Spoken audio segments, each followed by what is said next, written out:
نے ارشاد فرمائی اس کو کہتے ہیں حدیث. جو سن کر کے آگے بیان کرے اسے کہتے بیان کرنے والے کو راوی.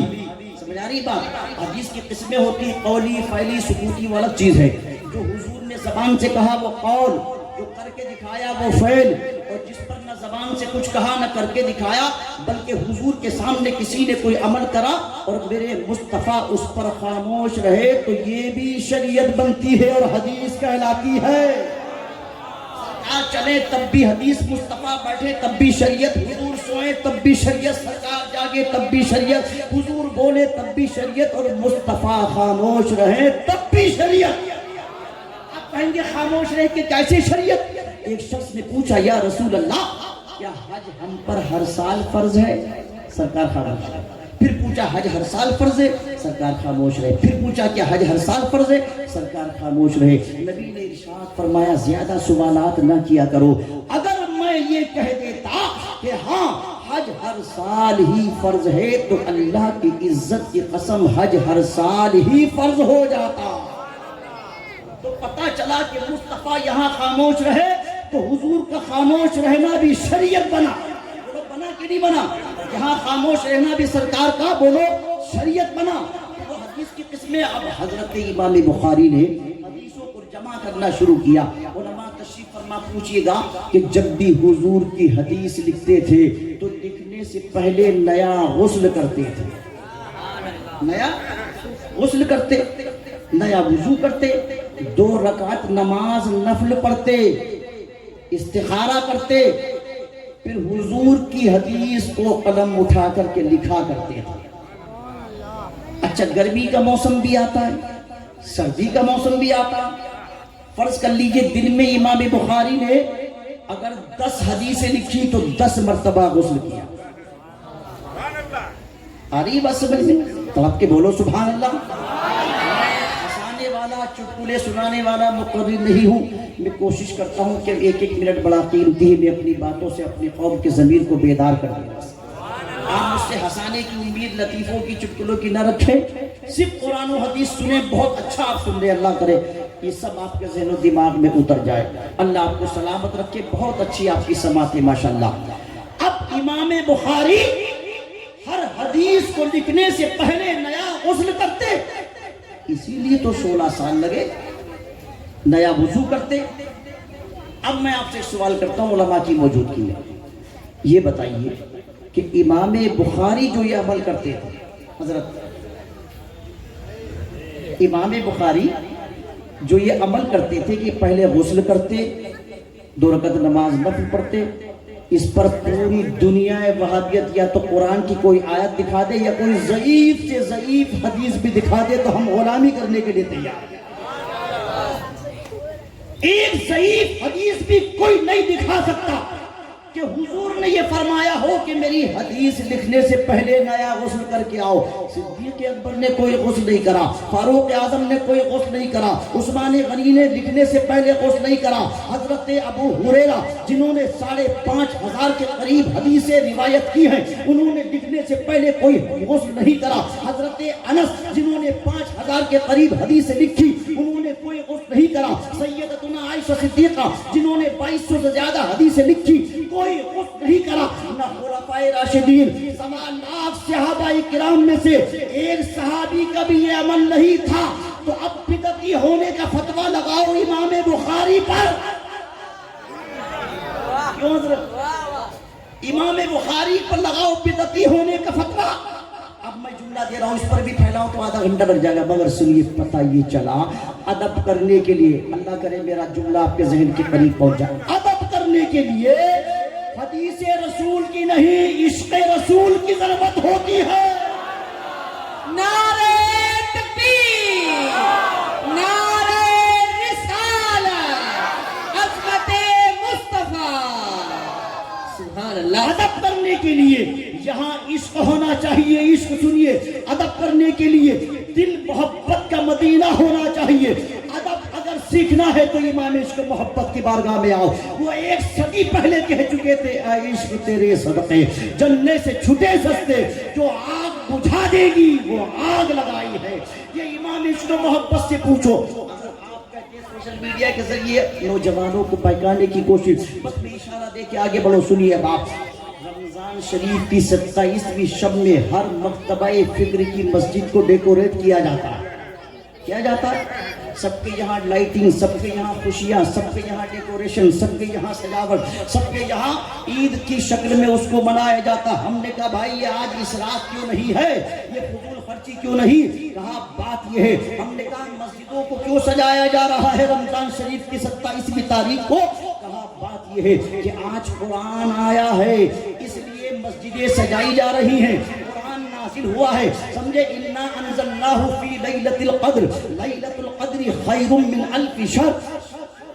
لیلۃ القدر خیر, 1000 مہینوں سے بہتر اللہ نے اس رات کو بنایا. کیوں؟ ایک لمحے میں قرآن لوح محفوظ سے آسمان اول پہ آ گیا تھا. ایک لمحے میں. ہم نے کہا آج ڈیکوریشن فضول خرچی نہیں؟ کہا نہیں, آج جو کہ قرآن آیا. بس سیدھا سیدھا جواب سنیے, جواب دیجئے کہ اگر رمضان کی 27ویں تاریخ کو قرآن آیا ہے تو 12ویں شب میں صاحب قرآن تشریف لائے. نعرہ تکبیر, نعرہ رسالت, عظمت مصطفیٰ سرکار کی آمد. سبحان اللہ, سبحان اللہ. جواب یاد رہے گا. اگر لیلۃ القدر میں قرآن آیا تو 12 ربیع الاول کو صاحب قرآن تشریف لائے. صاحب قرآن پہلے آئے, قرآن بعد میں آیا. کیوں حضرت؟ صاحب قرآن پہلے تشریف لائے, قرآن بعد میں آیا. بڑے آسان جملوں میں سمجھ لیجیے گا کہ اگر صاحب قرآن تشریف نہیں لاتے تو کیا قرآن آتا؟ بولو, قرآن آتا؟ اگر حضور تشریف نہیں لاتے تو نہ قرآن ملتا, نہ عرفان ملتا, نہ اسلام ملتا, نہ ایمان ملتا, نہ سب سے بڑھ کر وہ رحمان ملتا. جو کچھ ملا ہے وہ حضور کی تشریف آوری کے صدقے میں ملا ہے. اب رہا سوال یہ, وہ کہتے چلو جس رات حضور آئے تھے اس رات منا لیتے آپ خوشیاں.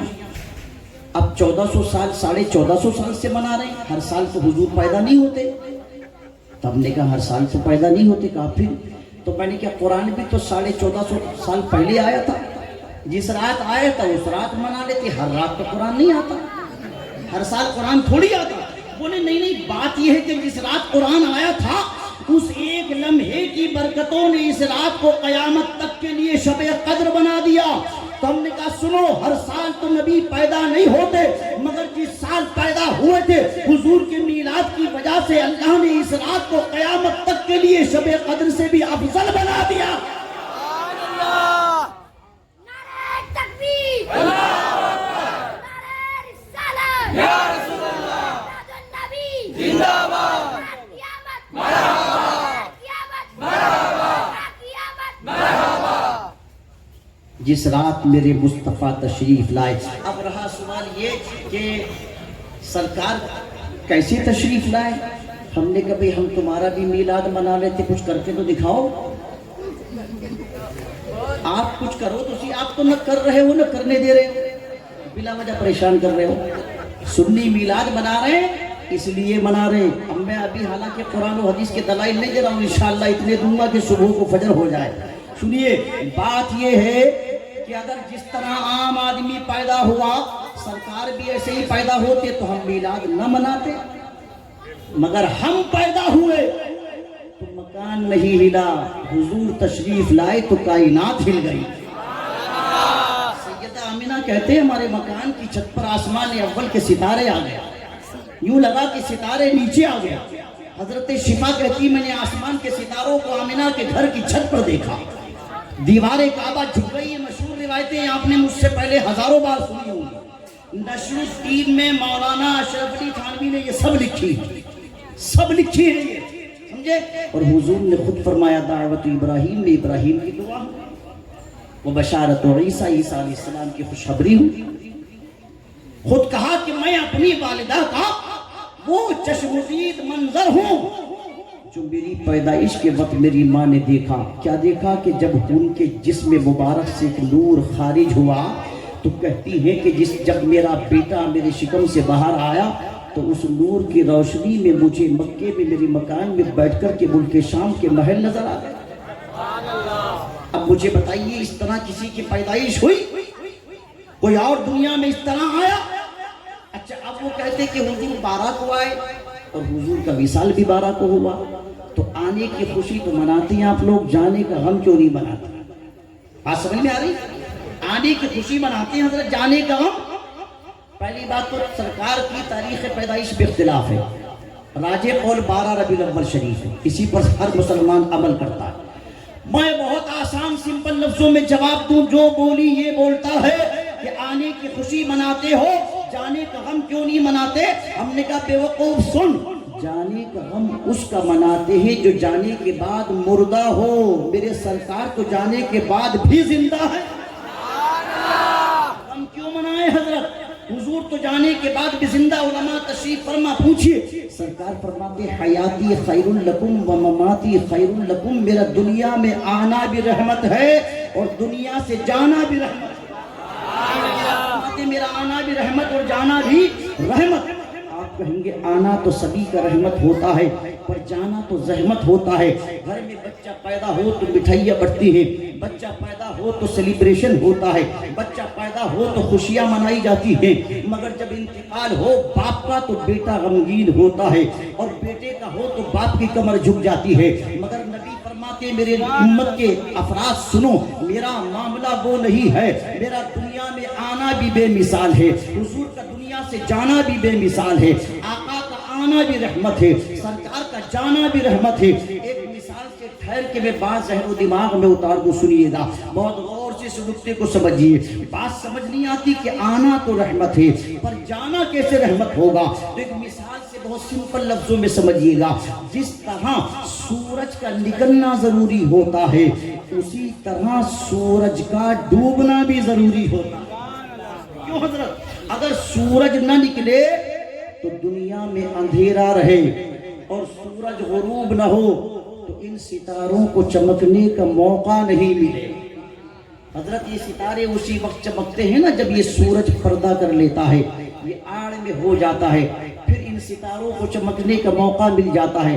دن بھر یہ سورج سے روشنی حاصل کرتے ہیں، سورج پردے میں جاتا ہے، ستاروں کو چمکنے کا موقع ملتا ہے۔